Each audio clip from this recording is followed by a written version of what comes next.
especificamente, a gente tem uma pequena coluna aqui, né? Isso é uma construção mais é uma coisa mais construtiva, vamos falar assim, né? Não é tanto de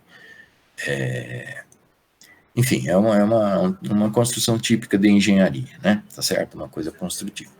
Então aqui a gente tem uma barra de concreto, né? Uma coluna, e aqui a gente tem um perfil, se vocês observarem, tem um perfil I aqui, né? Embutido nessa coluninha aqui. Tá legal? Então, isso aqui é um caso típico de carga axial, ok? Nesse caso aqui, a gente tem uma força que está comprimindo aqui a face da barra, né? Então, aqui a gente tem uma força externa, tá certo? A partir do momento que você põe essa força aqui em contato com a face aqui da coluna, né, essa carga externa vai passar para dentro da barra, né, como esforço interno, né, para a gente diferenciar essas duas coisas. Esse esforço interno vai se transmitir ao longo do material, tá certo? Vai chegar até lá embaixo. A barra, então, vai empurrar o solo, tá certo? E o solo vai reagir, tá certo? Do solo sobre a barra, tá certo? O solo vai reagir, isso que a gente chama de reação de apoio.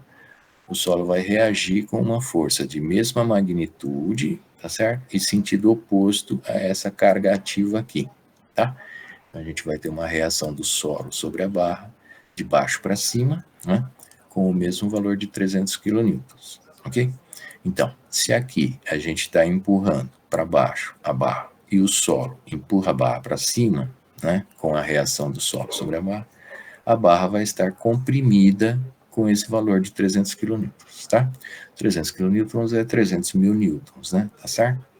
Então, nesse caso, a força ativa mais a reação do solo vai fazer com que a barra inteira esteja comprimida com esse valor de 300 kN, ok?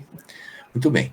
Eu coloquei aqui alguns casos típicos desse tipo de solicitação, né? Então, aqui a gente tem uma junção de estrutura metálica, tá certo? Onde a gente tem as forças, aqui, forças internas, né? Do material que vão empurrar essa coluna e tal, né? Essas vigas aqui estão submetidas a essa carga aqui, ou a esse esforço interno, tá? Aqui a gente tem um outro caso que mostra uma pequena treliça, né? A treliça é um elemento, é um sistema, né, estrutural que envolve várias barras. Essas barras estão unidas por articulações, ok? As forças externas são aplicadas nessas articulações, ok? Sempre, né? Sempre nas junções de duas barras. E como a gente tem articulações aqui, então o único esforço que vai aparecer nas barras, em qualquer uma delas, vai ser um esforço ou de tração ou de compressão, tá certo? As barras de treliças não têm momento de flexão, ok? Não tem forças transversais e nem não transversais assim, né? Tá certo? Perpendicular ao eixo da barra aqui no caso da barra BC, a mesma coisa para as outras também. Então, na treliça, as barras de uma treliça só estão submetidas ou à tração ou à compressão, tá certo? Elas não envergam, tá? O momento seria uma solicitação de envergar a barra, né? De fletir, como a gente fala tecnicamente, tá? Então, aqui um caso típico de também cargas axiais, né? É um sistema de treliça, tá? Aqui tem outros sistemas aí de barras articuladas, tá certo? Aqui a gente está puxando com uma força F.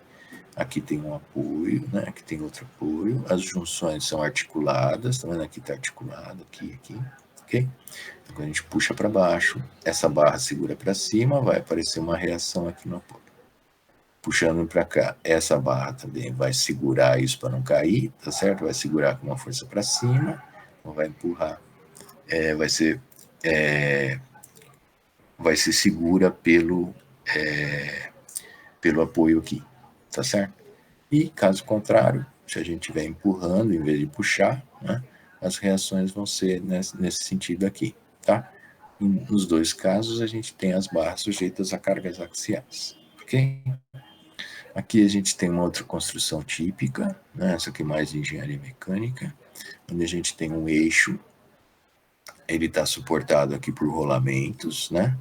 Tá vendo? Aqui tem um rolamento de rolo, né? Aqui tem um rolamento de esferas, tá? No caso aqui, a gente tem dois tipos de carga, né? Uma carga axial, como a gente está falando, né? Ao longo do eixo do componente aqui, e nesse caso aqui também tem uma carga transversal, né? Que ele está chamando aqui de radial, tá? Que atua na direção do raio, né? Mas vejam, isso aqui é uma carga transversal, né? Que atua perpendicularmente ao eixo. Essa aqui é a carga axial que atua ao longo do eixo, tá? Do eixo geométrico, né? Tá bom? Muito bem. Um outro caso de cargas axiais são tubulações, por exemplo, né? Onde, por variação de temperatura, a gente pode ter esforços bastante elevados, né? Então, isso é muito comum em indústria química, petroquímica, ou sistemas que ficam expostos ao sol, né? Mesmo por variação de temperatura por causa do sol, a gente tem cargas axiais, né? Ou seja, cargas ao longo do comprimento, né?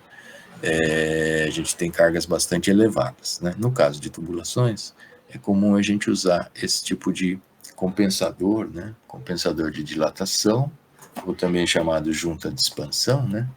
Para compensar essas dilatações devidas à variação de temperatura que levam a esforços internos bastante elevados, tá?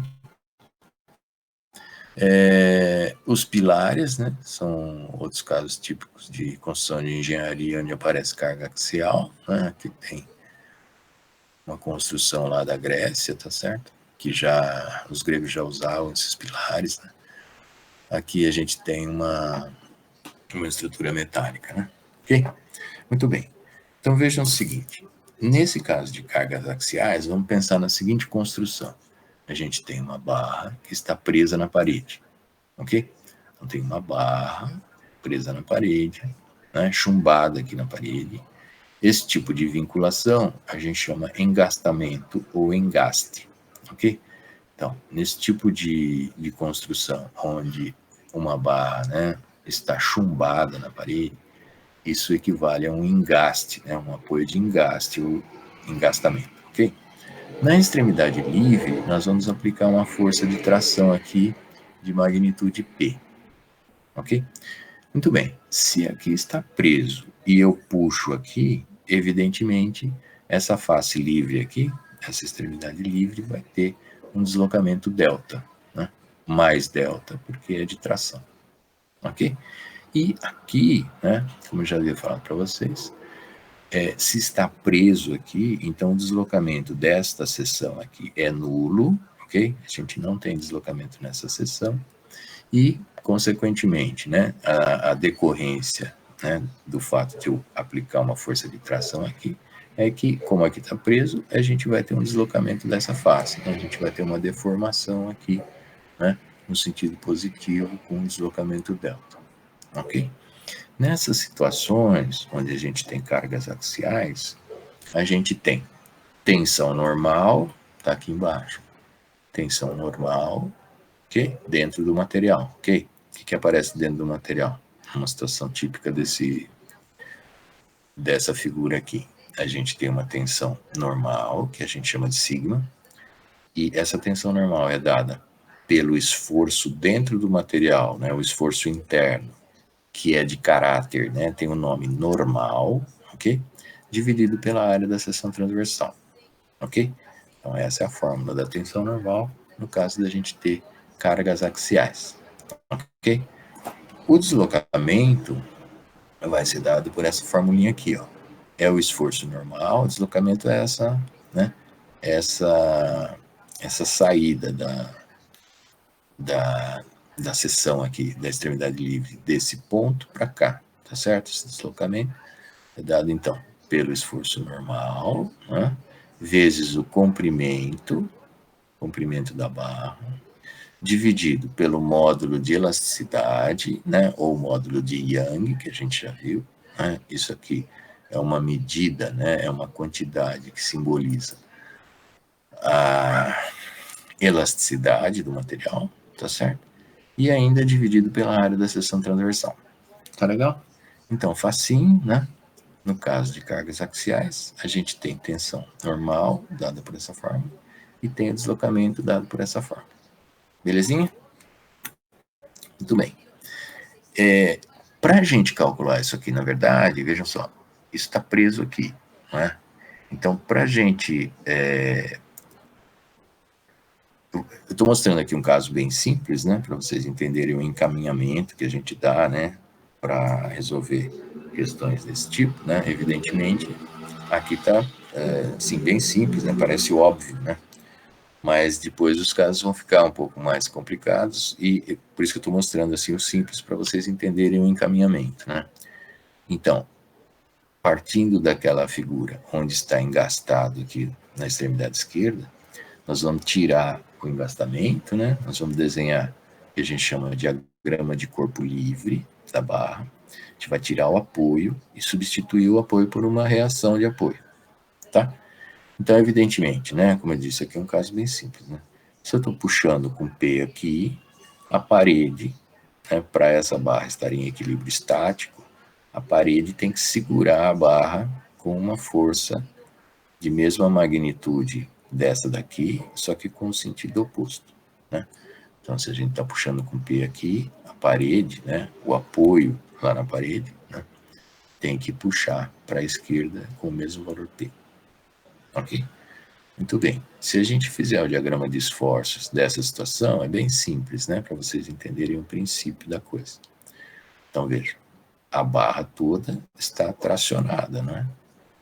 Está tracionada com uma magnitude, né, com uma carga axial P, né? Então, dentro aqui vai aparecer um esforço normal, tá certo? Constante de tração de magnitude P, ok? Então, aqui no diagrama de esforços internos solicitantes, a gente tem uma tração, né, positiva, né, como convenção de sinal. Isso aqui é um gráfico de esforço normal, e a magnitude desse esforço é um esforço constante em toda a barra, né? Só tem uma força, né? Essa força P puxando aqui, e a reação que é P com a mesma magnitude do P aqui, né? Que também é P, só que no sentido para lá, né? Então esse gráfico é constante de magnitude P, ok? E aqui está repetido, né? Tá certo? A tensão aparece com essa forma aqui, e para calcular o deslocamento aqui na extremidade é por essa forma que a gente já tinha visto lá atrás, ok? Então vamos fazer um exercício. A gente tem uma barra aqui, né, carregada com essas forças, tá certo? Essa barra tem diâmetros diferentes, né? Ela é seção, vejam, ele está dando os diâmetros aqui, né? Então, se ele está dando os diâmetros, ela tem seção transversal circular, ok? E a barra está submetida a esse conjunto de forças aqui externas, né? Forças externas atuando sobre a barra. A barra é de cobre, vejam só, ele deu o módulo de elasticidade de cobre, que é 126 gigapascal, ok? Muito bem. Nós dissemos já anteriormente que para nós trabalharmos é preciso que a barra esteja em equilíbrio estático. Equilíbrio estático significa que a somatória de todas as forças externas que estão atuando sobre a barra tem que ser igual a zero. Isso é equilíbrio estático, ok? Nesse caso aqui, vocês vejam que não aparece nenhum apoio, né? Então, em algum lugar, essa barra está apoiada. Só que o problema foi apresentado para a gente já sem o apoio, tá? Com forças ativas, né? E alguma ou algumas delas aqui, né? São reativas. A gente não sabe qual é ativa, qual é reativa, mas não importa para a gente nesse tipo de problema, tá? Ele já deu o equilíbrio estático aqui para a gente, ok? Muito bem. Como é que eu sei que está em equilíbrio estático? Porque a somatória dá zero, né? Eu já fiz a conta antes, né? Evidentemente, tá? Então vamos confirmar. Aqui tem 40 para a direita, aqui tem 30 para a direita, são 70, ok? Aqui tem duas de 10, são 20 para a esquerda. Aqui tem duas de 25, são 50 para a esquerda. Então, para a esquerda tem 20 com 50, 70, ok? Então, empatou. Tem 40 com 30 para a direita, 70, 20 com 50, perdão, 40 com 30 para a direita, né, dá 70. 20 com 50 para a esquerda também dá 70. Meu Deus do céu, tá ruim. 40 para a direita com 30 para a direita dá 70. Então 70 para a direita. 20 para a esquerda. 50 para a esquerda dá 70 para a esquerda, tá? Então 70 para a direita, 70 para a esquerda, zerou. Ok? Isso está em equilíbrio. Ok? Então não é preciso calcular a reação de apoio nesse caso. Como é que a gente traça o diagrama de esforços? Eu vou fazer um corte aqui, né? E vou calcular qual é a reação que equilibra esse pedaço que eu cortei. Depois vou fazer um corte aqui, né? Vou calcular a reação aqui que equilibra esse pedaço que eu cortei e mesma coisa para esse trecho CD. Vou fazer isso 3 vezes porque a gente tem 3 trechos, né? Eu tenho um trecho AB, um trecho BC, um trecho CD, ok? Então veja, fiz um corte aqui, coloquei uma reação, né? Quando eu cortei aqui, ficou só aquela força de 40 lá na face A, né? Na extremidade A. Então, evidentemente, aqui tem que ter um 40 para a esquerda, né? Da direita para a esquerda, para equilibrar isso daqui, né? Aí, nós olhando isso daqui, nós vemos que esse trecho todo aqui está comprimido com 40, ok? Então, no trecho AB, a gente tem uma normal, né, de 40 kN de compressão, tá? Aí eu vou pegar o trecho BC e vou cortar. Cortei aqui o trecho BC. Então ficaram todas essas forças aqui, né? E aqui onde eu cortei. Então, onde eu cortei, vou colocar uma reação. Vou determinar pela somatória de forças igual a zero, né? Pelo equilíbrio, vou determinar quanto é essa reação. Eu posso fazer isso porque se a barra toda está em equilíbrio estático, qualquer parte da barra também tem que estar em equilíbrio estático. Então, se eu cortar aqui, esse pedaço tem que estar em equilíbrio estático. Se eu cortar aqui, esse pedaço tem que estar em equilíbrio estático. Se eu cortar aqui, é a mesma coisa. Esse pedaço tem que estar em equilíbrio estático, ok? Então, se está em equilíbrio estático, põe uma reação aqui, determino qual é o valor dela, para determinar para que esse trecho todo tenha somatória igual a zero, ou seja, que esse trecho esteja em equilíbrio estático, ok? Então, essas forças eram as existentes, eu cortei aqui, pus uma reação. Quanto tem que ser esse valor e o sentido? Bom, aqui tem 40 e aqui tem 50. Então, a resultante dessas forças aqui que estavam na barra é 10 para a esquerda, certo? Ó, 50 com 40, né? Então, 50 menos 40 dá 10 para a esquerda. Então, aqui tem que ter 10 para a direita para equilibrar e zerar a somatória, ok? Aí eu olho nessa face e vejo, ó, eu pus o 10 aqui e equilibrou, certo? Então, nesse trecho aqui, a força está puxando, então nesse trecho BC tem tração de 10 kN, ok? Então, eu escrevi aqui para vocês terem aí depois, eu vou mandar para vocês isso aqui. O trecho BC tem, então, uma normal, que é o esforço dentro do material, de 10 kN, com característica de tração, ok? E, finalmente, para determinar o trecho CD aqui, eu corto aqui, né? Faço um corte, põe uma reação, né? Então, vamos lá. 50 menos 40 ficou 10 para esquerda, né? Então, devido a essas daqui tem 10 para a esquerda, né, resultante, e aqui tem mais 20. Então, a resultante dessas forças que estavam na barra é 30 para a esquerda, tá certo? Ó, 20, né, com 50 são 70, menos 40 dá 30 para a esquerda, ok? Então, aqui tem que ter uma força de 30 para a direita para zerar, né, a resultante aqui de forças, tá certo? Muito bem. Aí eu olho para esse corte que eu fiz e vejo, essa força está puxando, então nesse trecho aqui tem tração de 30 kN, ok? A força está puxando a tração, o valor que eu encontrei para zerar toda a somatória é 30, Então, a magnitude do esforço aqui dentro desse pedaço CD é 30 kN de tração. Ok?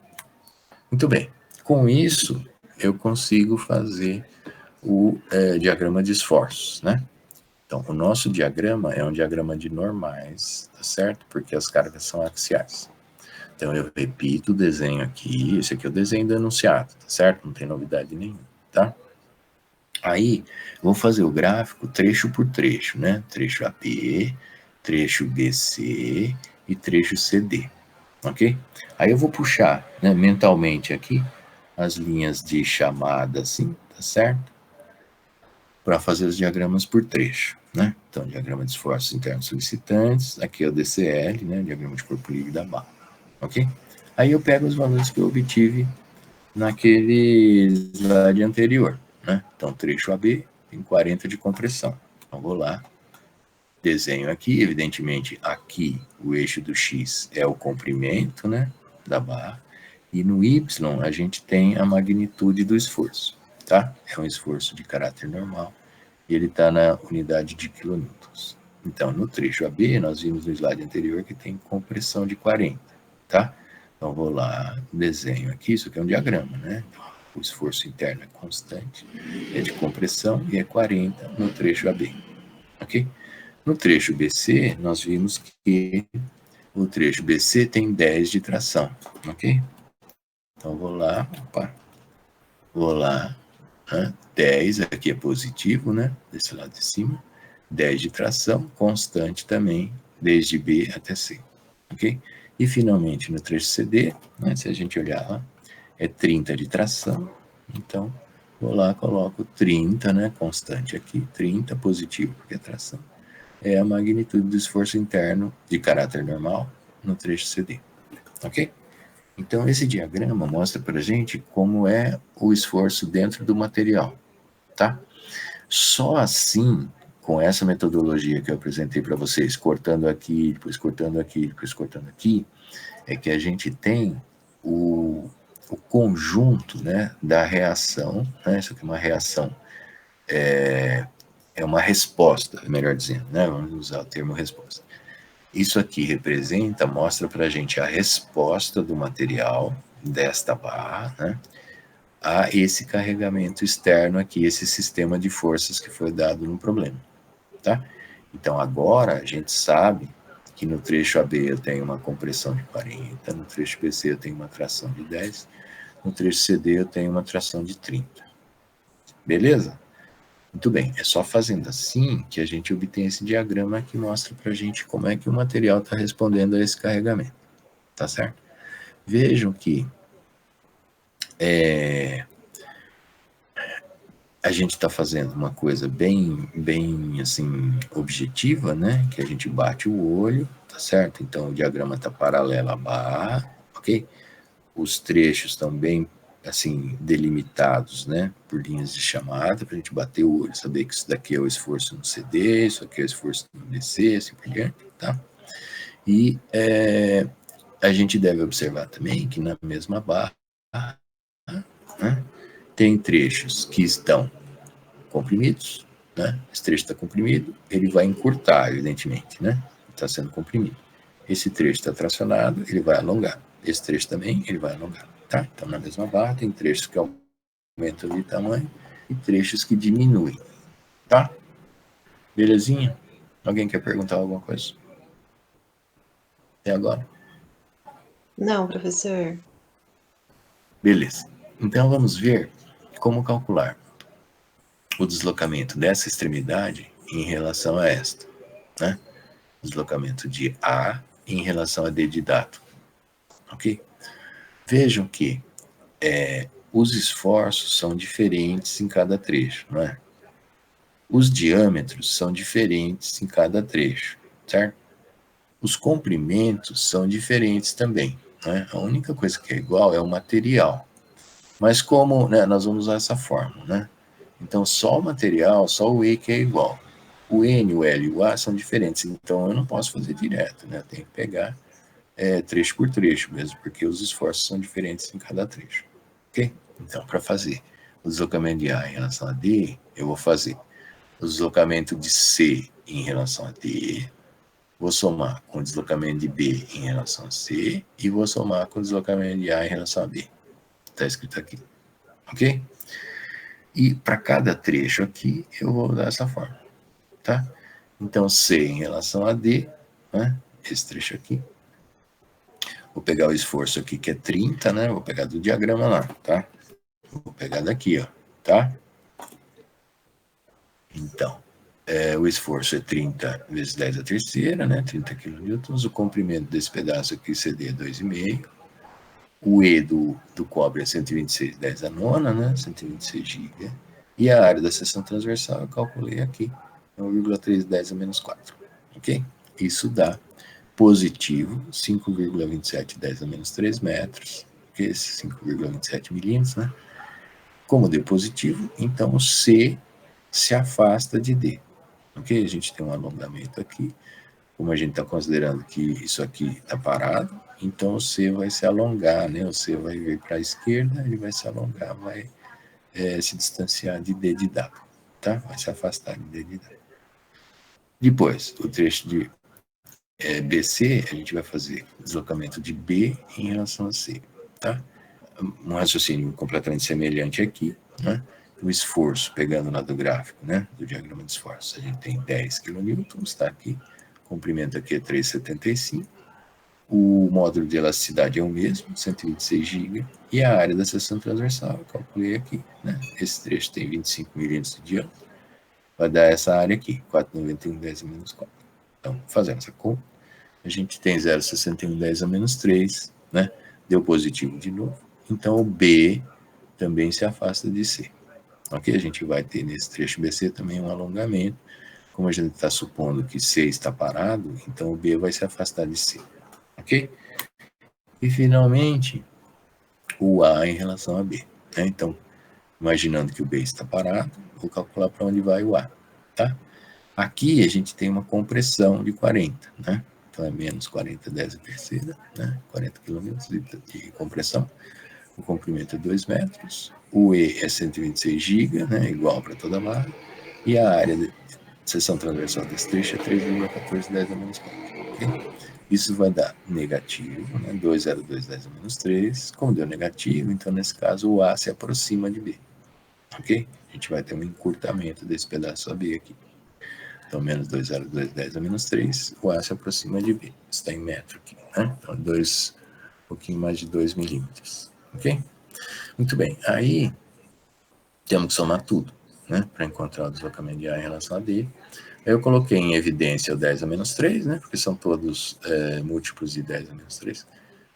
Pus 10 a menos 3 aqui, né? E pus entre parênteses 5,7, 0,61 menos 2,2. Somando isso, vai dar 3,86, né? Vezes 10 a menos 3 metros. Ok? Deu positivo, então eu sei que o A se afasta de D. O A se afasta de D, né? Então a barra, no todo, tá certo? Ela vai sofrer um alongamento. Embora nesse trecho AB aqui tem uma compressão, né? Aqui, nessa parte AB, ela vai ter um encurtamento, tá certo? Mas no total, ela vai ter um alongamento, vai aumentar de tamanho. Beleza? Perguntas?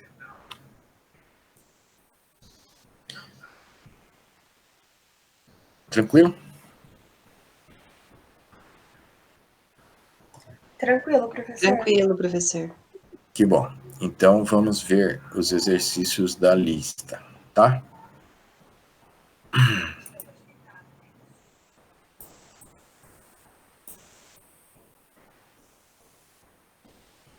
Então, exercício da lista. Olha, eu escolhi, assim, os exercícios que eu acho que vocês poderiam ter dúvida, né? Mas aí, enfim, se tiver algum outro aí, a gente vê, tá? Essa vai ser a nova lista que você vai mandar? Não, essa aqui já mandei, não mandei? Não. Não? Não. Jura que não? Posso estar errada, mas eu não vi essa lista, não. Eu pelo menos, estava falando de outra. Você só viu aquela de Entendi. Só tem De aquela deformação. deformação, né? Tá. Isso. Bom, enfim, vou mostrar aqui para vocês alguns exercícios interessantes, né? Para a gente ter exemplos aí. Ficam como exemplos, tá bom? E aí eu posto a lista para vocês. Então, vejam, aqui, nesse exercício, ele dá um bloco. Tudo bem? Dá para ver legal aqui? Sim. Então, tem um bloco que está comprimido com 600 newtons, né? Então, vejam, a figura é dada com o bloco em equilíbrio, tá certo? Então, se tem 600 newtons aqui empurrando para baixo, aqui tem que ter 600 newtons empurrando para cima, tá? Isso aqui está na face aqui, isso aqui está na face inferior, né? Ele pede para a gente calcular as tensões nesse plano inclinado aqui, A, ok? Esse plano, ele faz 30 graus com a horizontal aqui, ok? Então, veja, a gente sabe que a tensão é força sobre área, não é verdade? Se fosse pedido a tensão no bloco, né, seria pegar essa força de 600, né, e dividir por esta área da seção transversal, tá certo? Isso aí é fácil, né? É só calcular a área que é 100 por 50, né, em milímetros, né? Então, 0,1 vezes 0,05, tá certo? Só que ele não está pedindo isso, né? Não está pedindo em relação à seção transversal. Está pedindo nesse plano aqui, no plano A, tá? Então, como resolver isso, né? Então, eu desenhei aqui, evidentemente, alô? Eu desenhei aqui, só um minuto. Alô? Estamos ouvindo. Só um minutinho, por favor. Saiu o fone aqui.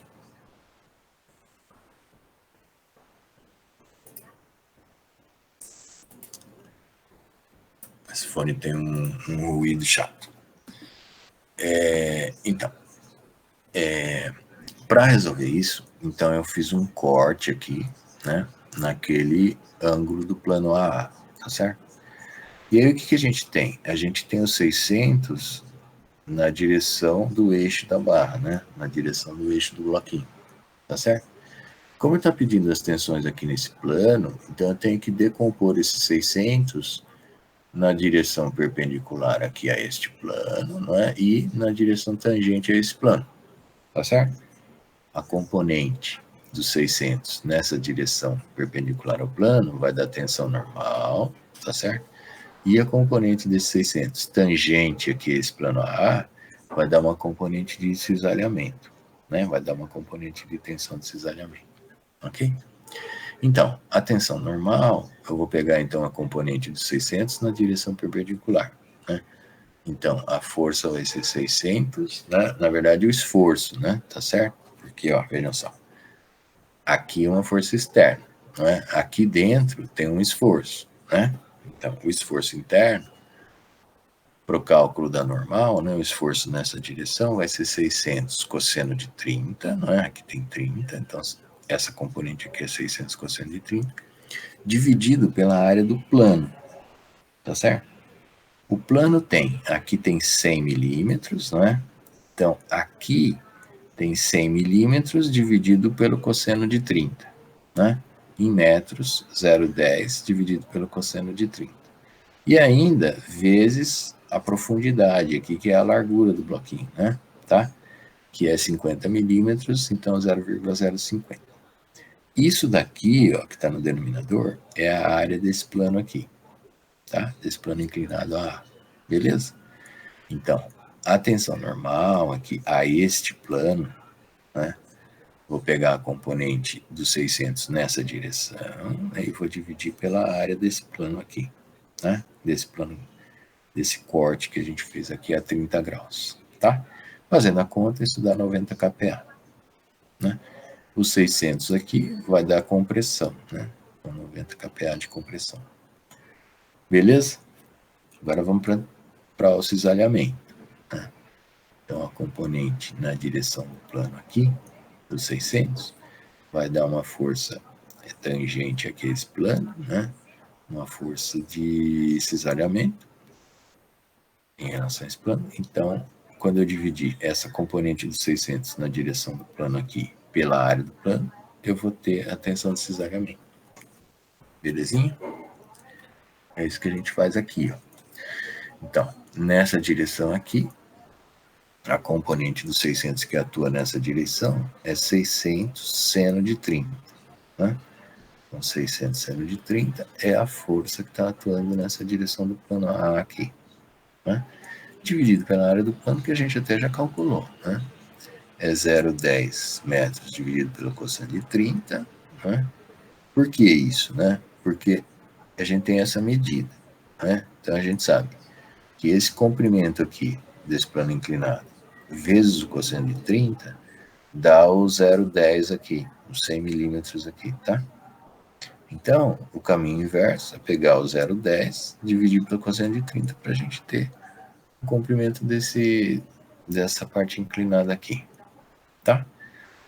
Então, isso aqui é o comprimento da parte inclinada, né? 0,10 metros dividido pelo cosseno de 30, certo? Vezes, deixa eu mostrar outra figura. Ó, o 50 tá aqui, tá certo? Então, o 50 não muda, né? O 50 é essa largura aqui, né? Então, eu vou fazer 0,10 dividido pelo cosseno de 30, eu tenho isso aqui. E vezes o 0,05 que está aqui, tá bom? Que é a área do plano aqui. Opa, área do plano. Então, fazendo essa conta, a gente tem a tensão de cesariamento nesse plano, né? Que é 51,96 kPa. Ok?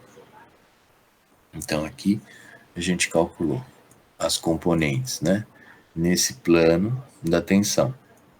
Então, esses 600, que é uma carga axial, quando a gente pensa nesse plano, né, ele causa uma tensão normal nesse plano, né, e uma tensão de cesariamento, tá certo? Embora ele seja uma carga axial, tá bom?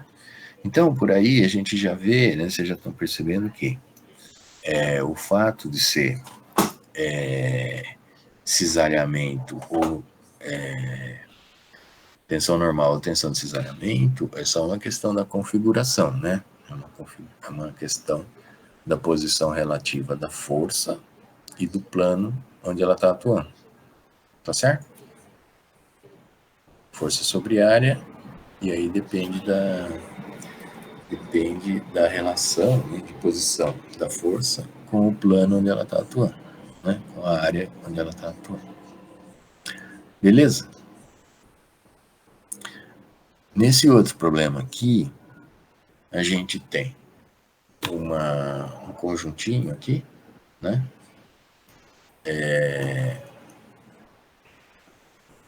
Um sisteminha onde a gente tem aqui um sistema de correias, né? Tá certo? Aqui a gente tem esse sistema todo está sendo puxado com 800, né? Para manter o equilíbrio desse conjunto todo, se eu puxo com 800 para lá, eu tenho que puxar com 800 para cá, né? Para a gente ter o equilíbrio estático. Então, eu não sei quem é ativo e quem é reativo, e não importa, tá certo? A gente não sabe se isso está sendo puxado para lá ou para cá, tá bom? Não importa, né? A gente não tem essa informação. Tá legal? Então, pode ser que isso esteja se deslocando para lá, né? Ou para cá, não importa, tá? Muito bem. Então, aqui nós temos uma correia aqui, tá certo? Sobre ela, a gente tem uma outra correia que está colada aqui na parte de cima e na parte de baixo dessa daqui, tá certo? Essa correia de cima, ela dobra aqui, tá certo? E volta para ser colada na face inferior dessa daqui, ok? Aqui a gente tem um pino que atravessa essa daqui, é o pino sobre o qual essa correia está dobrada, né? Esse pino, ele pega toda a largura da correia, ok? E para puxar esse conjunto todo, você tem uma outra correia que passa aqui tem um furo, né? o pino passa por essa correia de tal forma que quando você puxa aqui, você traciona todo o conjunto. Tá legal? Então, a gente tem uma tração de 800, né? Tá certo? Uma é ativa, outra é reativa. A gente não sabe quem é quem. Sabe que todo o conjunto está tracionado com 800. Tá certo? Aí, agora ferrou, hein? Porque... Não sei se eu tenho aqui.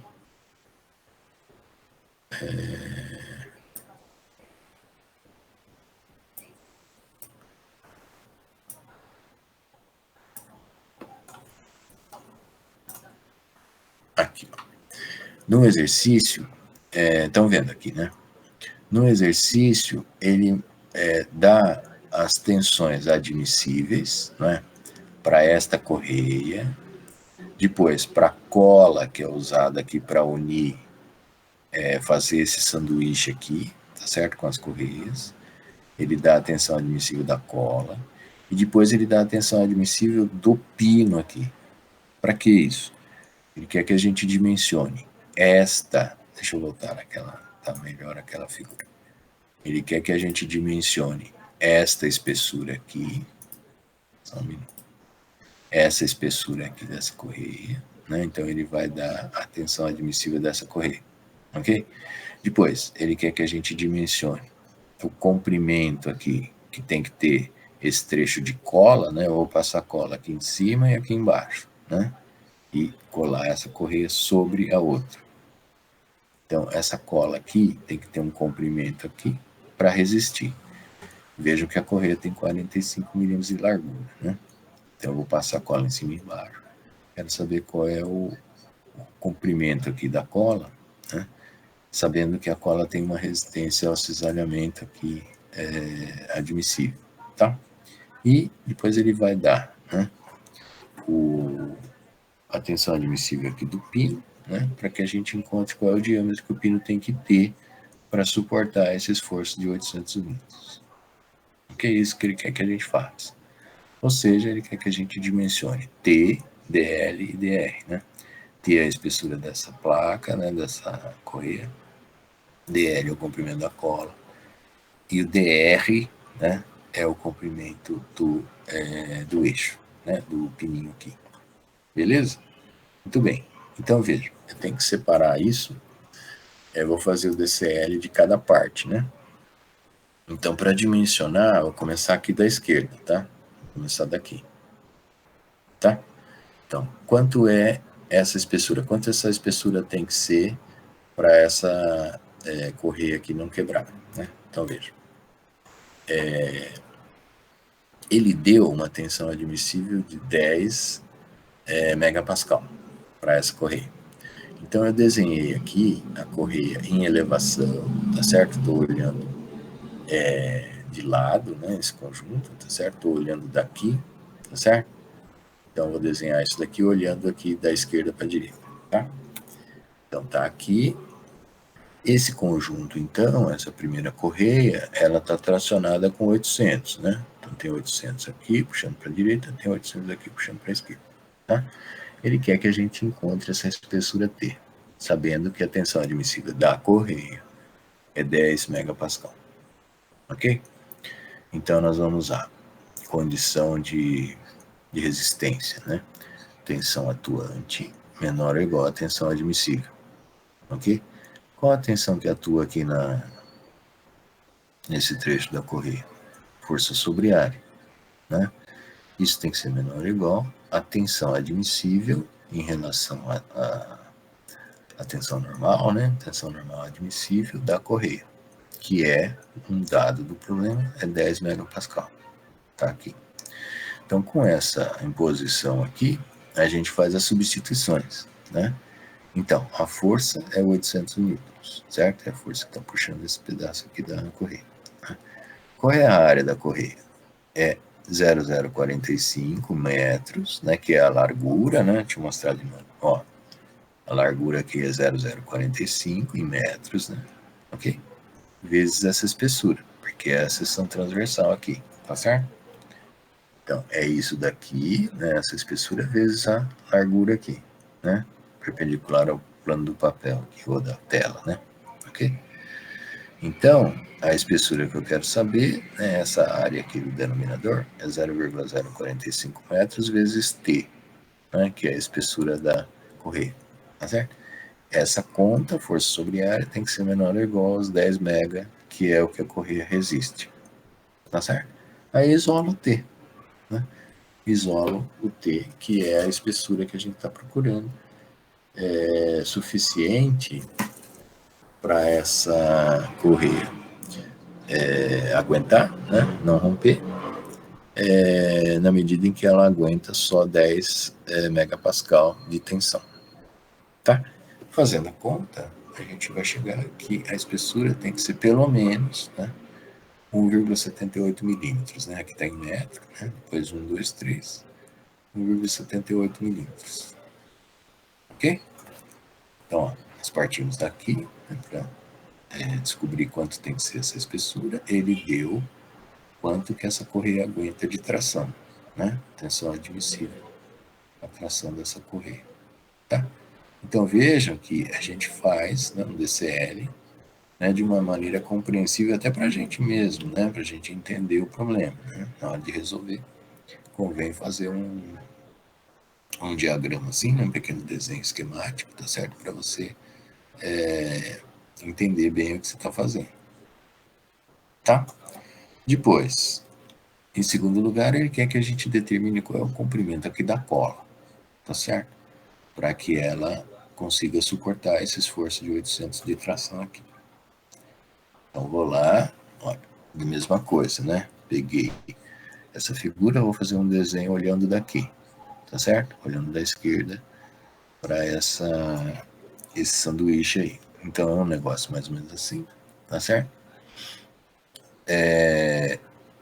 Aqui está cortado, né? Eu cortei aqui, evidentemente, né? Isso aqui é a correia que está por cima, né? Então ela vai lá, dobra e volta aqui para baixo, né?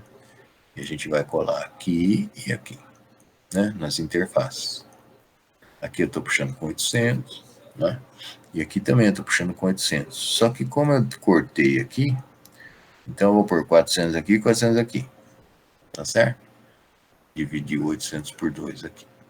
Esse comprimento aqui da cola, né? A gente vai colar aqui e aqui. Esse comprimento a gente chamou de DL, né? D de dado L.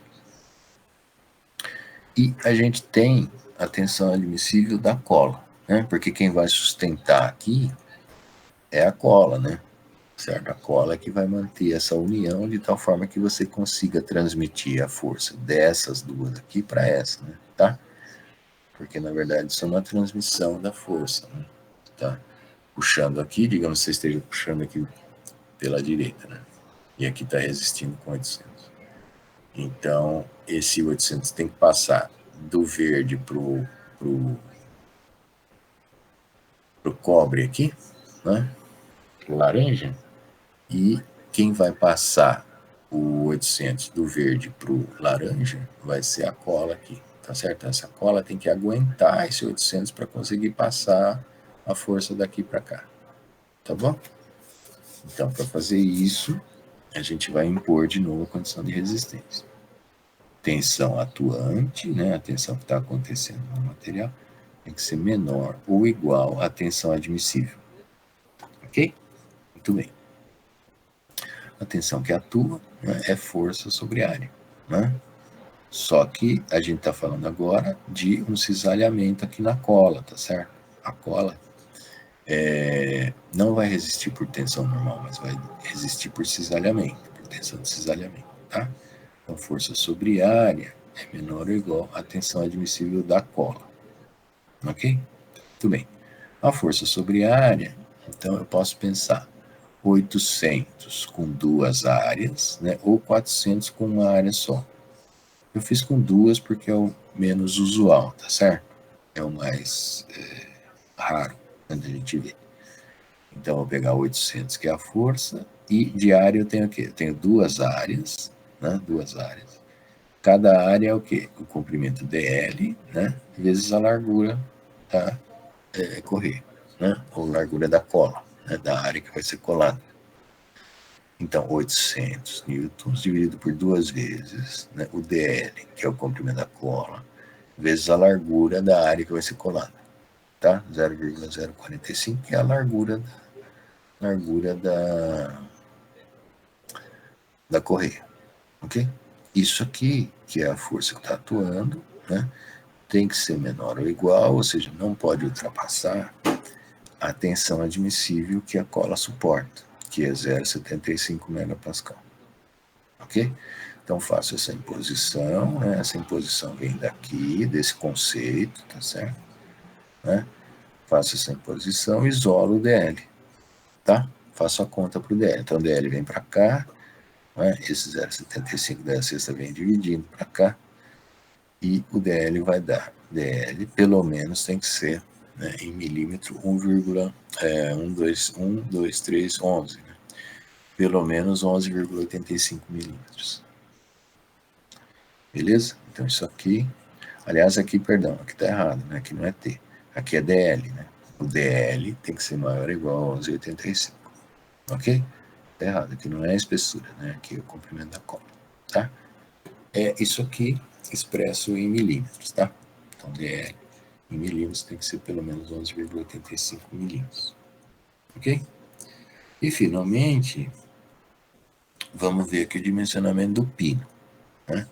Então, o pino atravessa toda a largura de 45 milímetros aqui da correia, né? Então, a gente tem uma coisa assim. Aí aqui eu desenhei em planta, tá? Então, isso aqui é o eixo em planta, tá certo? A gente está puxando, deixa eu voltar lá naquela figura. Ó, eu estou puxando, vou olhar isso aqui de cima, ok? Estou puxando aqui com 800, e aqui eu vou ter duas resistências, né? Uma do lado de cá e uma atrás aqui dessa placa aí. Então a gente tem isso aqui. Estou puxando com 800 para a direita, eu tenho duas áreas que estão resistindo. Uma de 400 aqui, né? Esse 800 eu vou dividir por 2 porque tem duas áreas, né? 400 aqui, 400 aqui. Então, esse pino, ele pode ser cortado. Se ele não suportar essa carga, ele pode ser cortado aqui e aqui. Ele vai ser cortado em dois lugares. Então, a gente tem duas áreas resistentes. Ok? Vou fazer a mesma coisa. Tensão atuante menor ou igual a tensão admissível. Ok? Aqui também, vejam, a gente tem um corte, né? Um cisalhamento desse pino. Né? Por isso que ele deu a tensão admissível, né? Do material do pino, que é 30 megapascal, né? Tensão admissível ao cisalhamento. Tensão admissível em relação à possibilidade dele ser cortado aqui, cisalhamento, tá? Que é 30 megapascal. Então, tensão atuante menor ou igual a tensão admissível, ok? Então, força sobre área menor ou igual a tensão admissível. Força sobre área. Então, a gente tem 800. De novo, vou fazer com duas áreas, né? Que é o menos usual, né, para vocês entenderem esse tipo de abordagem. 800, eu tenho duas áreas aqui resistentes, né? Então, 800 dividido por 2, né? E dividido pela área da seção transversal do pino aqui. Então, é π, o dr, que a gente quer descobrir quanto é ao quadrado, dividido por 4. Isso aqui é a área da seção circular, né? Da seção transversal circular. Π dr ao quadrado sobre 4. Ok? Isso aqui, força sobre área, tem que ser menor ou igual a 30 megapascal. Beleza? Mesma coisa, isola o dr, né? Precisa conferir essa conta depois, hein? Não sei não se eu fiz a raiz quadrada aqui. O dr vai dar, né? Aqui, fazendo a conta, vou isolar o dr vem para cá, né? 30 passa a dividir, né? E ainda tem que fazer a raiz quadrada, né? Aqui do jeito que está, espero que eu tenha feito a conta certa, o dr está dando pelo menos 4 milímetros, né? 4,12 milímetros, tá? Esse é o diâmetro mínimo que o pino tem que ter para suportar essa construção com uma força de 800 newtons aqui puxando na transversal aqui o pino, né? Com a possibilidade de cortar o pino por cisalhamento, né? Ok? Beleza?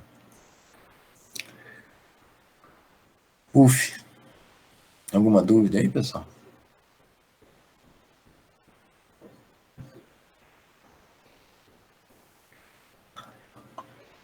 Então tá bom. Vamos ver mais um aqui. Isso aqui é da lista de deformação, né? Isso aqui vocês têm, né? Então, fizeram esse? Alguém fez esse aqui? Eu comecei, professor. Ah, legal. Mais alguém?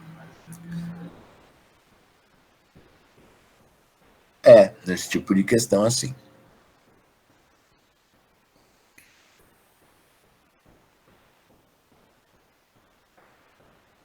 Então, veja. A gente tem uma viga aqui, né? Que é uma viga em I, né? Dá para perceber que é uma viga em I aqui. Essa viga está articulada aqui em A, certo? Está articulada aqui, essa viga pode girar em torno do A, né? Tá certo? Isso aqui pode girar assim, tá certo? Só não gira porque está preso aqui, né? Tá certo? Porém, evidentemente, esse cabo sempre tem uma elasticidade, né? Que tem um cabo, que tem outro. Então, na hora que você aplica uma força aqui, um pequeno giro vai ter, né? De tal forma que você vai alongar um pouco os cabos, tá certo? E ele dá as medidas, tá certo? Que tem o comprimento dos cabos. E ele fala o seguinte: essa força aqui, na hora que ela é aplicada, ela faz essa extremidade aqui descer 10 milímetros. 10 milímetros, ok? E pede para a gente calcular a deformação nos cabos. Tá ok? Então, na hora que a gente aplica essa força P aqui na extremidade, como está articulado aqui, né?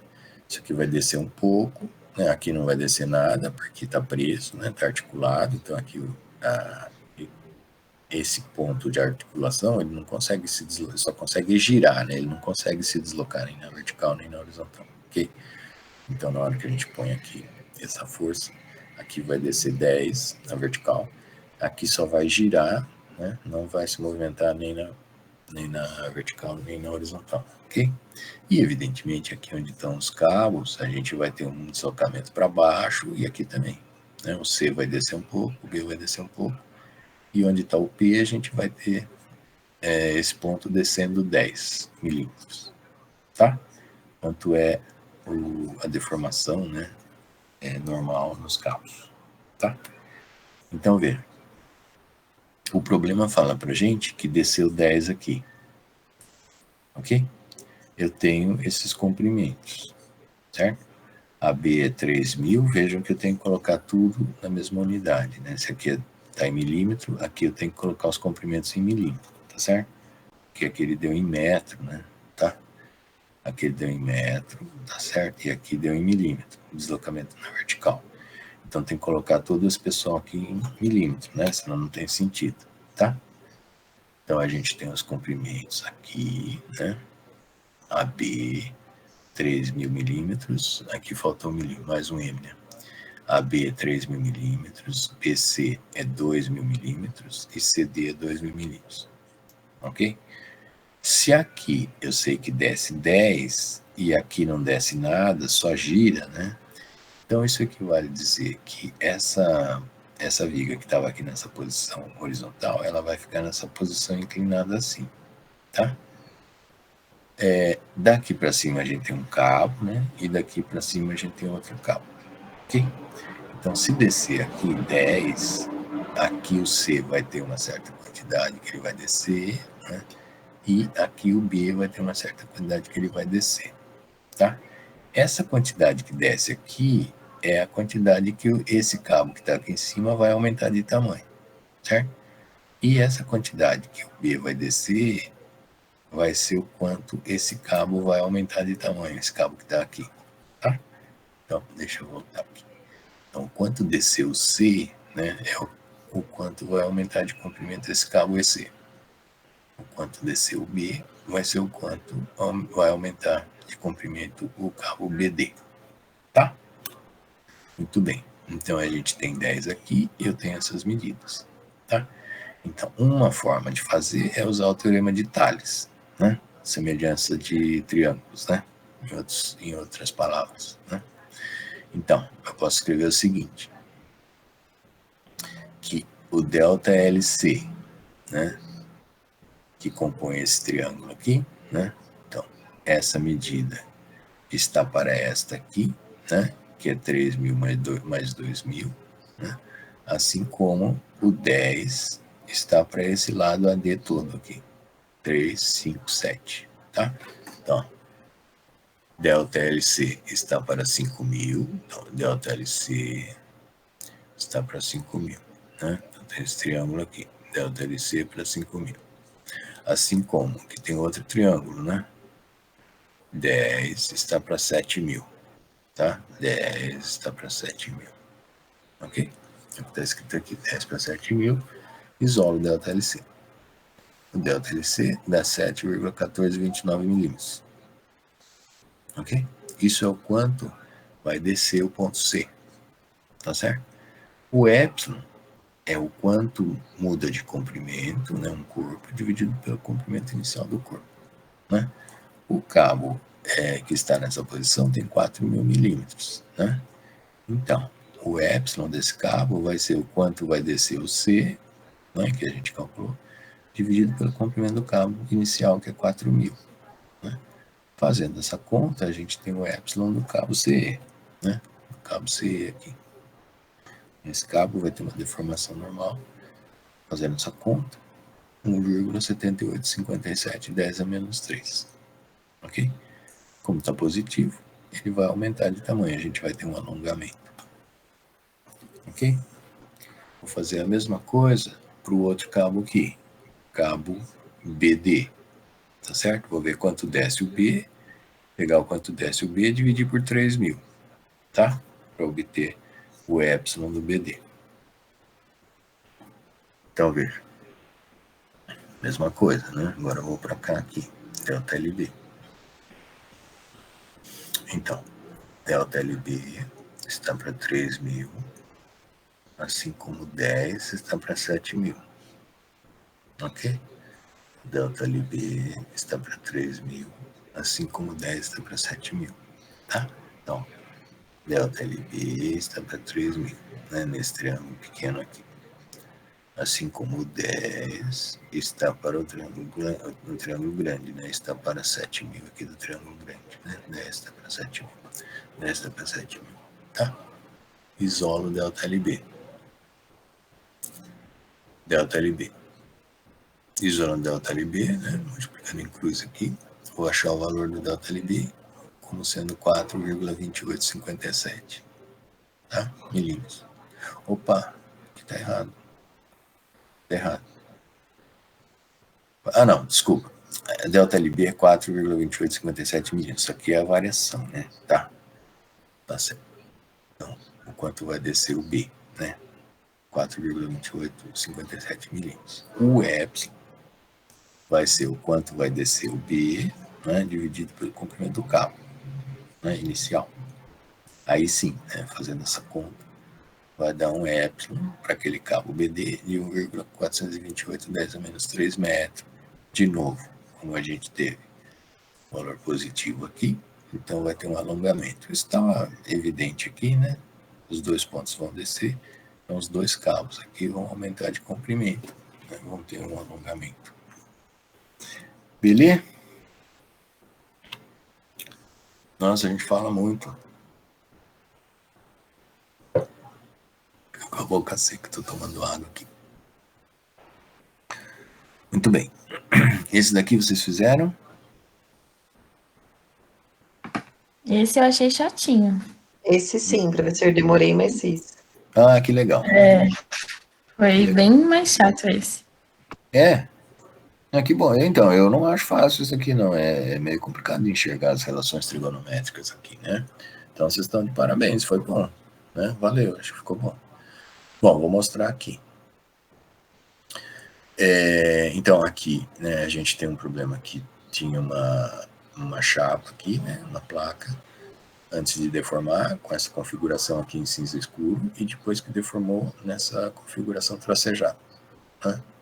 Aí ele pede para a gente calcular as deformações nos 4 cantos, né, e as deformações nas 2 diagonais, certo? Evidentemente, as deformações nos cantos são deformações por cesariamento, onde a deformação vai ser dada por um ângulo, né? O ângulo gama em radianos.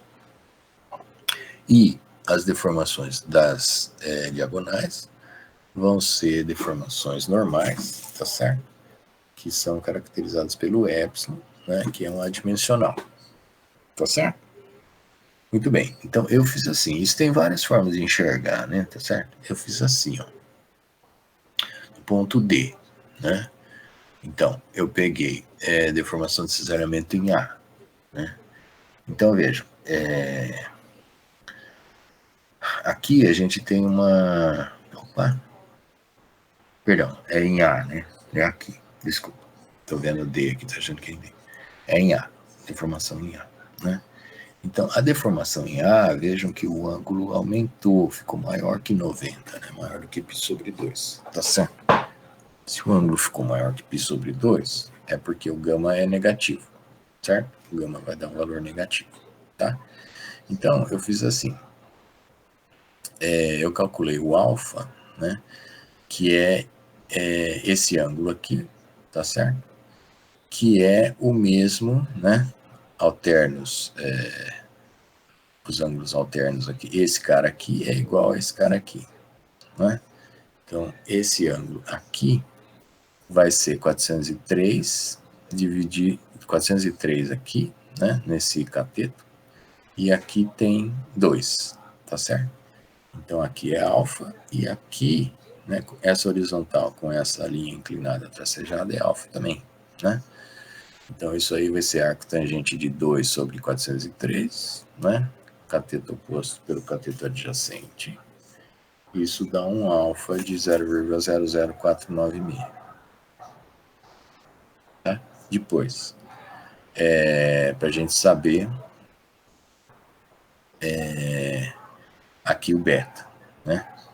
Tá certo? Que é o que excede aqui de 90, né? Tá certo? Isso aqui é o que excede de 90 aqui em relação a essa linha inclinada assim, né? E depois isso aqui é o que excede de 90, o ângulo aqui, né? Em relação a essa linha tracejada. Tá? Então aqui, né? A gente tem a linha, né? Daqui, deixa eu ver aqui.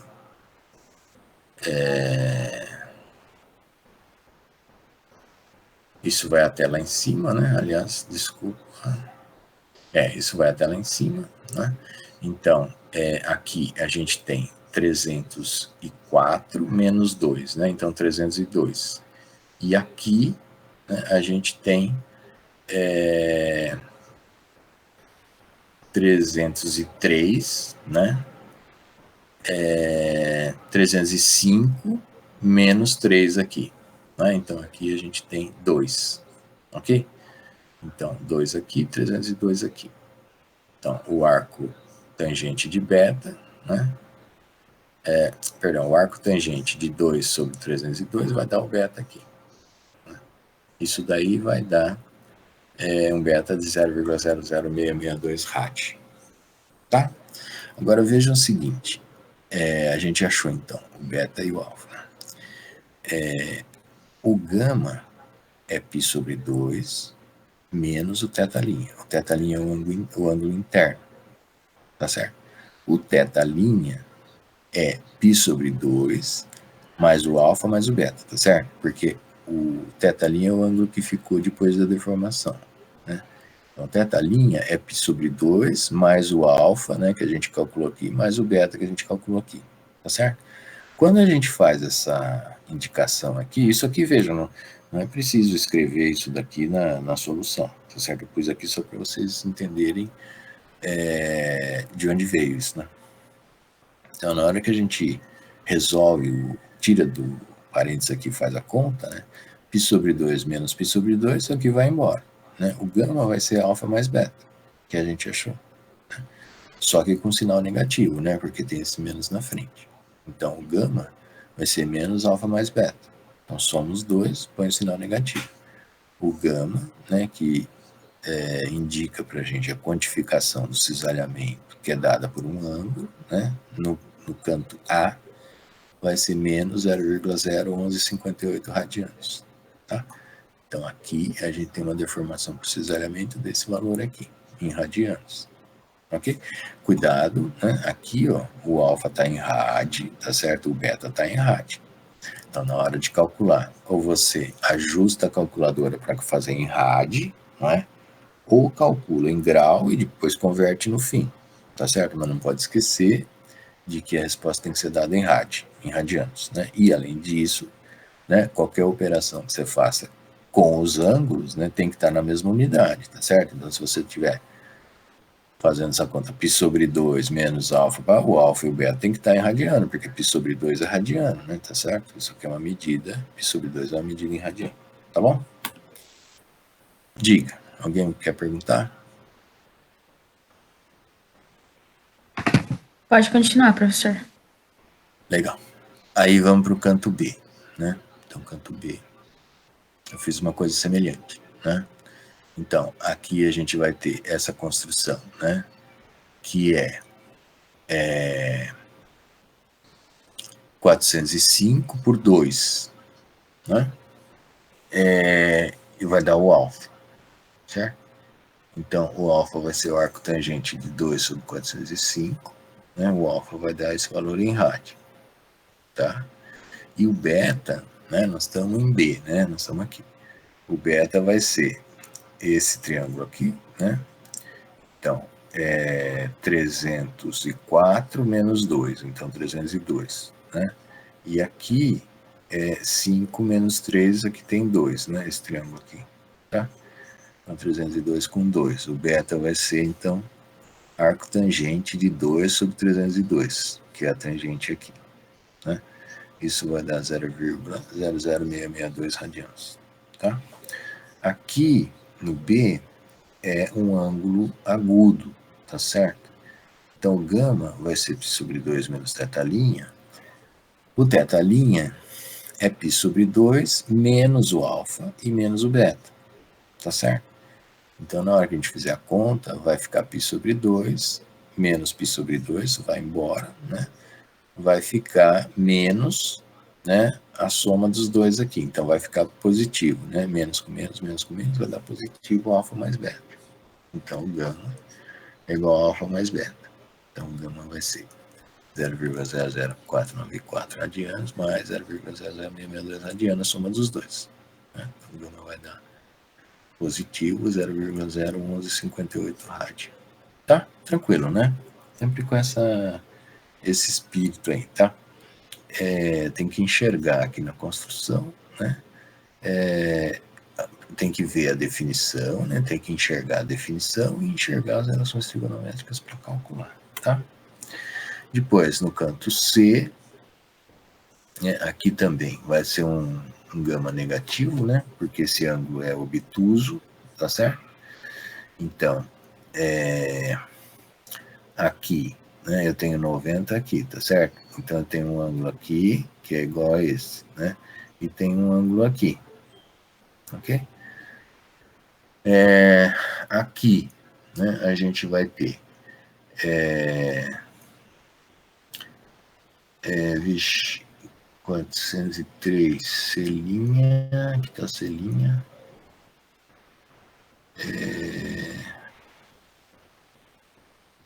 405, perdão, né? 405 menos o 2, né? Então dá 403, certo? E aqui a gente vai ter 2, né? Que é 304 menos 2, né? Menos o 2 aqui, né? 404 menos 2, 4 menos 2, perdão, né? 4 menos 2, né? Que vai dar 2 aqui, nessa alturinha aqui. Então, o alfa vai ser arco tangente de 2 sobre 403, vai dar esse valor, tá? E aqui a gente vai ter 302 com 2 aqui, né? Este ângulo é igual a este aqui, né? Tá certo? Entre essa vertical e a linha tracejada aqui, tá?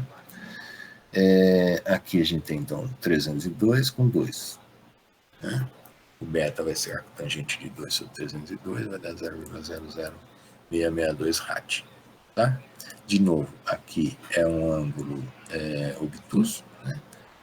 Então, vai ficar π sobre 2 menos θ'. Mas o θ' aqui que é π sobre 2 mais alfa mais beta, né? Π sobre 2 menos π sobre 2 vai embora. O gama vai ser menos alfa mais beta, certo? Tá aqui. Né? Somando os dois caras, dá a deformação por cisalhamento no canto C, tá? Menos 0,0158 rad. Beleza? Tranquilo, né? E depois, em D de dado, né? Em D de dado, novamente, a gente tem um ângulo agudo, né? Então, vai ser π sobre 2, menos esse ângulo e menos esse. Né? Aliás, perdão, ângulo agudo, aqui o θ' é agudo, então vai ser π sobre 2, menos o θ' que é interno. Né? π sobre 2 menos o θ' vai dar esse ângulo mais aquele. Né? Vai dar alfa mais beta. Tá? Mesma coisa. Né? Aqui a gente tem 403 com 2, né? E aqui a gente tem 302 com 2. Né? Alfa e beta, somamos os dois, temos deformação por cisalhamento no canto D de dado. Tá? 0,0158 rad, positivo, né? Porque aqui é um ângulo agudo. Tá bom?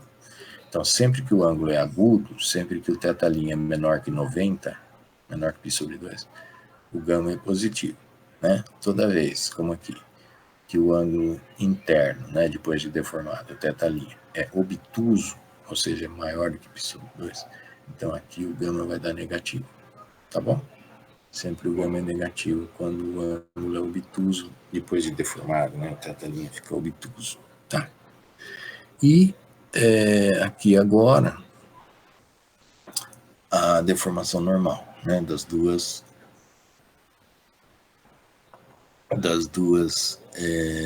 diagonais. Então, primeiro a AC, né, e depois a DB, tá? Então, AC, primeiro a gente calcula o comprimento original aqui antes de deformar da diagonal AC, né? Então, isso aí vai ser raiz quadrada de 400 mais 300, 400 ao quadrado mais 300 ao quadrado, raiz quadrada de 400 ao quadrado mais 300 ao quadrado, né? Isso vai dar 500, tá? E aí, a gente pega, né? Aqui a gente quer AC, né? Então, a gente vai querer, na verdade, o comprimento de A', C', tá certo? Então, eu vou pegar esse triângulo aqui, tá certo? Opa, aqui, né? Então, vai ser 403 menos 2, né? Então, essa horizontal aqui tem 401, né? E essa altura aqui tem 300, certo? Que é 300 mais 2, menos 2, né? Então, vai ficar os próprios 300 aqui. O A', então, vai ser raiz quadrada de 401 ao quadrado mais 300 ao quadrado. Beleza? Aqui a gente tem o valor do A', A', 501,0997 milímetros. Né? O epsilon é a variação, né? Perdão, a variação do comprimento da diagonal AC é dividido pelo comprimento original da diagonal AC. Né? Então, o epsilon vai ser comprimento final da diagonal AC, 501,0997, menos o comprimento inicial da diagonal AC, 500, dividido pelo comprimento inicial, que é 500. Tá? Isso vai dar um epsilon positivo, 0,0022. Bom, se é positivo, então essa diagonal vai aumentar de tamanho. A gente vai ter um alongamento. Tá? Depois, a diagonal DB. Né? DB. Né? Então, originalmente, bom, as duas são iguais, né?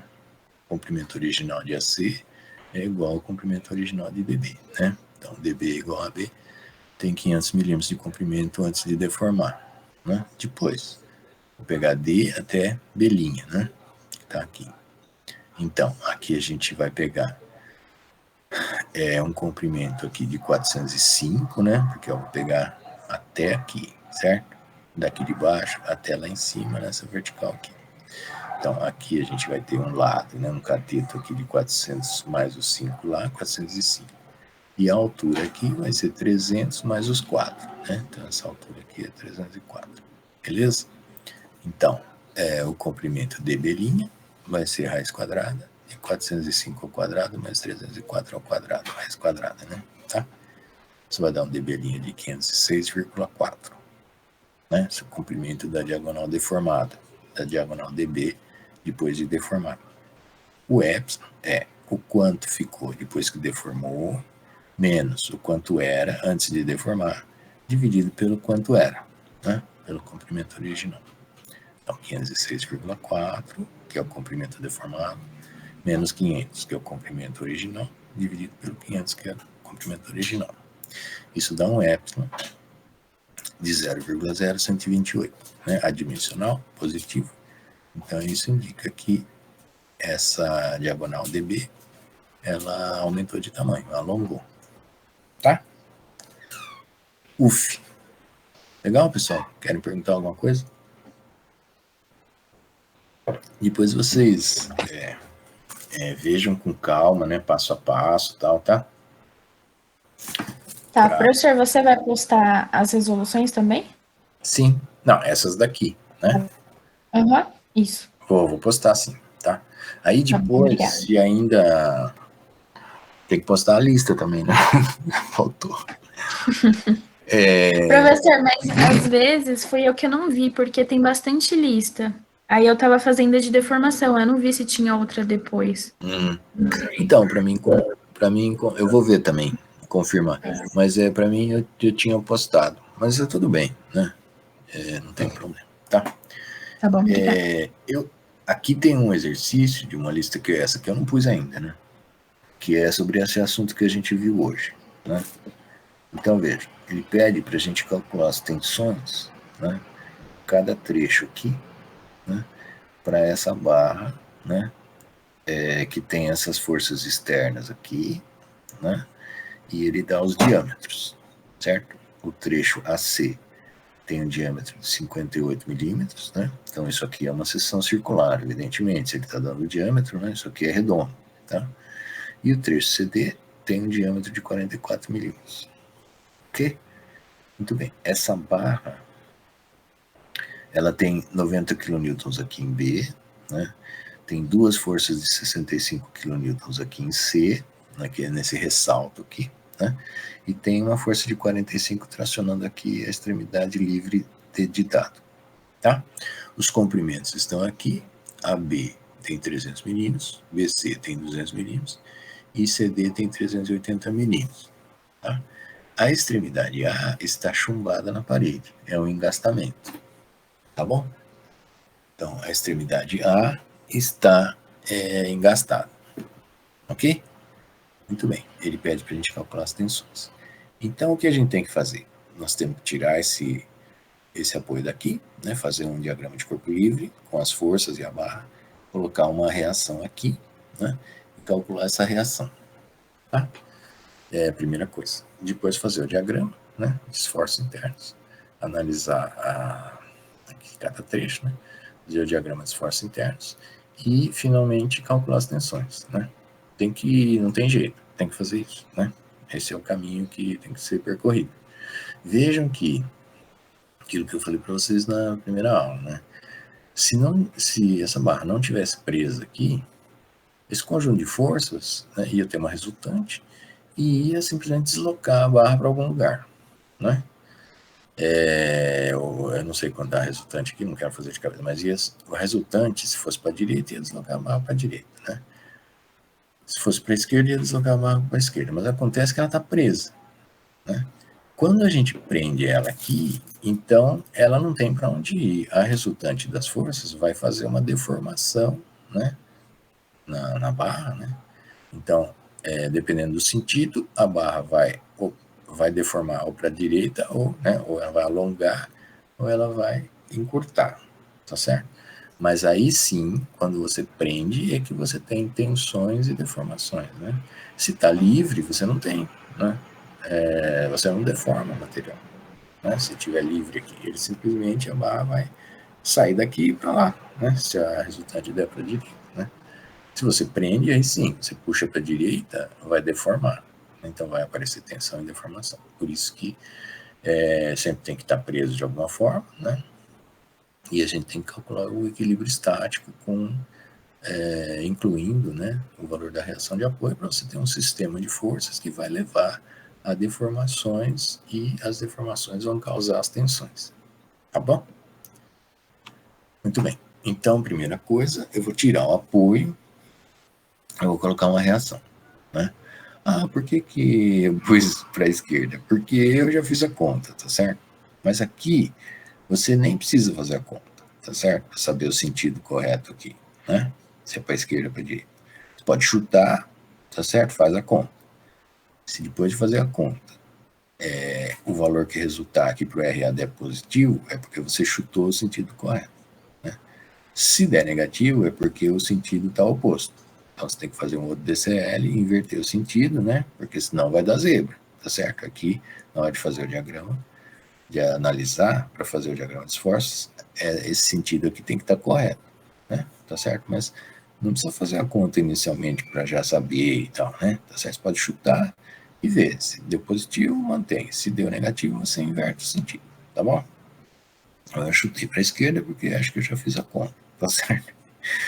Então, RA para a esquerda, né? Tirei aqui o apoio, coloquei uma reação, tá certo? Mantive todas as forças, né? As forças externas atuando na barra, ok? Aí, adoto uma coordenada de referência, um sentido para X aqui, né? A gente só tem forças nessa direção de X, né? Eu adoto, por exemplo, X para a direita, né? Eu poderia adotar XY, tá certo? Mas ele não tem nada em Y, então estou adotando só X. Equilíbrio estático, somatória das forças em X igual a zero. Vou impor o equilíbrio, né? Vou calcular a reação RA para atender, desculpa, caiu o telefone, para atender essa condição que tem que ter, que é o equilíbrio estático, tá certo? Então, todas as forças somadas, né, somatória das forças na direção de X tem que ser igual a zero, tá? Então, vou lá, o que concorda com X, com o sentido de X, entra com sinal positivo, o que discorda entra com sinal negativo, né? Então, mais 90, mais 45, né? Não, 45, 90. Aqui tem duas de 65, dá 130. Elas discordam do sentido de X, então aqui vem menos 130, tá? Soma tudo isso e ainda o RA, que também é negativo, né? Que está para a esquerda, discorda de X, do sentido de X. Fica menos RA. Isolo o RA, resolve essa equação, né? Tudo isso daqui tem que dar zero, né? Evidente, né? Passo o RA para lá e somo isso aqui. O RA vai dar 5 kN, então esse sentido está certo. Tá bom? Desculpe. Achei a reação, né? Muito bem, então faça um desenho mostrando o equilíbrio, né? Então isso aqui agora é o DCL, diagrama de corpo livre, onde eu incluo a reação de apoio no sistema de forças, de tal forma que quando eu somo tudo, né, quando eu encontro a reação do sistema todo, incluindo a reação que eu calculei, essa resultante tem que dar zero, né? Se eu somar todo mundo, tem que dar zero, ok? Bom, aí, para determinar o diagrama, eu vou fazer aquele processo. Vou cortar aqui por uma reação, depois vou cortar aqui por uma reação, cortar aqui por uma reação, para a gente achar quanto é o esforço dentro do material, tá? Tem que fazer isso para cada trecho, tá certo? E certamente o esforço aqui é diferente do esforço aqui, o esforço no AB, no trecho AB, certamente vai ser diferente do esforço no trecho BC, que vai ser diferente do esforço no trecho CD, tá? Bom, então vou lá, corto no trecho AB, né, põe uma reação. Bom, tá puxando com 5 para lá, que ficou fácil, tem que ter 5 para cá, né? É palmeirense esse cara aqui. O trecho AB tem tração de 5 kN, tá? Então se a gente observa isso daqui, tá evidente que esse pedaço tem que estar tracionado, né? Tá tracionado com 5, tá? Vou lá no trecho BC, corto aqui, faço a mesma coisa. Põe uma reação. Se eu cortar aqui, eu tenho essa força e essa, né? Então, 95 tem 85 empurrando para a direita, né? Então, aqui tem que ter uma reação de 85 empurrando para a esquerda, tá? Para equilibrar. Quando eu ponho 85 com esse sentido aqui, aí a somatória toda vai dar 0. Ok? Bom, aí eu olho nessa força em relação a essa face onde eu cortei, para saber qual é o esforço nesse trecho PC. Então, nesse trecho PC, isso aqui está empurrando, está comprimindo. Então, o trecho PC vai ter uma compressão de 85 kN, tá? E, finalmente, o trecho CD. Então, cortei aqui, peguei a extremidade direita, né, aqui, tá certo? Ficar mais fácil. Então, você está puxando com 45 aqui tem que estar puxando com 45, né? Então, o trecho CD está tracionado com 45, ok? O trecho CD tem tração de 45. Beleza? Vou lá, né? Desenho de novo o DCL, tá? Com as forças externas e tal, que inclui as forças ativas e a força reativa que eu achei na reação. Beleza? Aí faço o diagrama, né? Pegando os valores lá daqui de trás, né? Certo? Então, a B tem 5 de tração. A B tem 5 de tração, né? Correspondendo aqui, tá? Os trechos aqui, bonitinho, correspondendo, tá? Né? Trecho AB, 5 de tração. Trecho BC, 85 de compressão. Trecho BC, 85 de compressão, né? E trecho CD, né? Trecho CD, 45 de tração.